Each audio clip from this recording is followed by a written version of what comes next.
Actually, it is not CMS 20 years journey. The journey actually could be said as a 40 years. Why I say so is that although CMS is 20 years, completed 20 years, but it has a 20 years research insights that have gone into it, because my 20 years before that I started the social applied social research in India and built up a major research organization in this country, and the experiences that we have gone into that organization in terms of several pioneering studies of large scale national studies that are done in that capacity in that organization by me, and the insights that gained there, and how research is not only done or designed, but how the research findings are used and who benefits from it.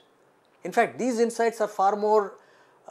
important in building up the CMS. Basically, the CMS philosophy that the research should be independent and the research design should be free from all bias. This is an insight gained from 20 years of research review that I was involved in the country, whether it is in the health and family planning, or whether it is in the energy sector, or whether it is many development poverty elevation programs, how they are being implemented, and some of the things that have been become so famous in the country, some of the studies being quoted often, were all done during that period by me and that organization that I was heading at that time in those 20 years. So, when we say 20 plus 20 years research house, what we meant is that this CMS 20 years is very unique in many respects. The second most important point is the designing a research appropriate for a given subject is far more important than adopting a research. So, normally what we have been doing in this country is adopting a research, done a research methodology developed elsewhere, whether it is a technology of conducting a research, field research, or designing a research. Basically, we have fallen into some of the traps, global traps. I could call them as the global traps. So, we have from the very beginning, CMS has not fallen into the trap of the global concepts, benchmarks,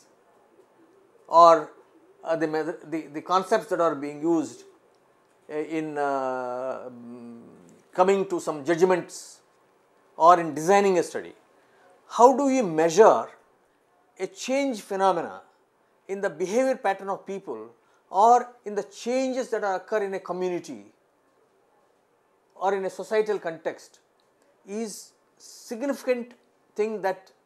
CMS was able to achieve, and that is why whatever studies that it has done, whether it is in the child labor or whether it is in the corruption.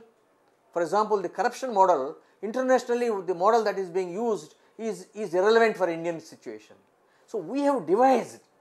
a model, PEE model, that is the international model is primarily based on perception, whereas the CMS model is perception does not really take you anywhere for an action or for a corrective policy implications, whereas perception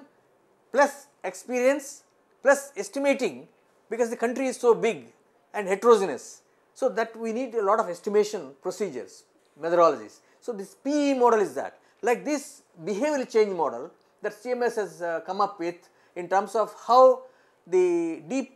deeply held attitudes, behaviors, how they could be changed. These are some of the very important contribution that CMS has brought in various of its studies. Although this has not been so much talked about it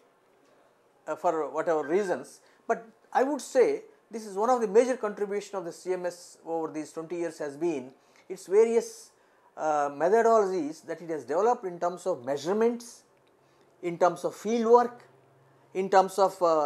the ramifications of these methodologies, and conceptual development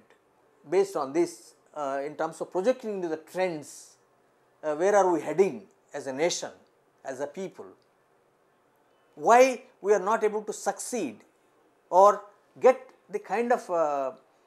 the benefits or not, we are not able to realize, is what we are able to bring in because of these initiatives, because of the original thinking that has gone into CMS studies.